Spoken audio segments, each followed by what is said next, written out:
for American volunteers fighting in Ukraine. Partisan roadblocks delaying $60 billion in aid could mean the difference between life and death.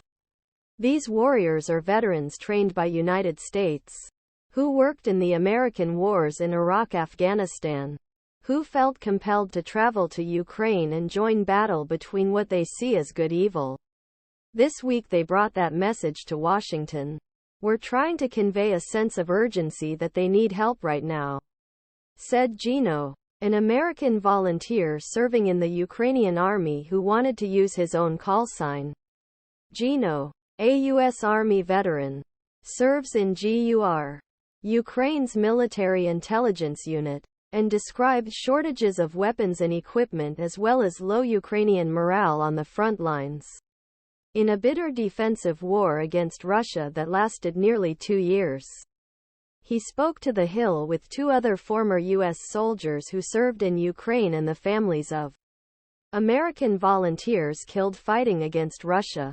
They came to Washington at the request of the Weatherman Foundation, an American nonprofit that works in Ukraine to provide humanitarian aid, aid Americans fighting there, and even help repatriate the bodies of those killed in action. The journey to Washington is not easy for warriors and grieving families. Scheduling MPs' meetings recounting the lives and deaths of their loved ones takes a physical, emotional toll. But they said it would be worth it if they could help pass President Biden's $60 billion aid package for Ukraine. Despite the GOP's stonewalling on demands to change U.S. immigration policy, "I am going to come back. I am going to kick down the doors," said Carla Weber, the mother of an American veteran killed in Ukraine, as she pressed for continued support.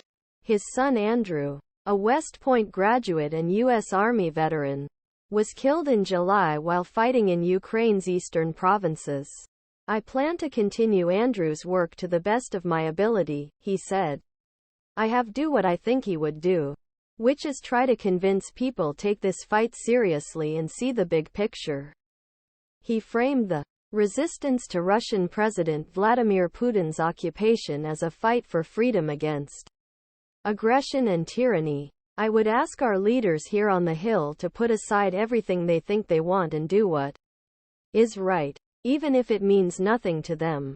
Much of Biden's funding request is directed toward arms production in the United States, replenishing American stockpiles drawn for Ukraine, and creating a greater flow of weapons that can be used for Ukraine. Biden's allies and Kyiv's supporters say this production will also benefit American industry and the U.S. economy. But Republican critics and some Democrats in Congress have railed against U.S. support for Ukraine, increasingly opposing majorities in both parties that support continued aid to Kyiv. Still, Ukraine's supporters are optimistic that the $60 billion will eventually be delivered, although it has been held up for months amid Republican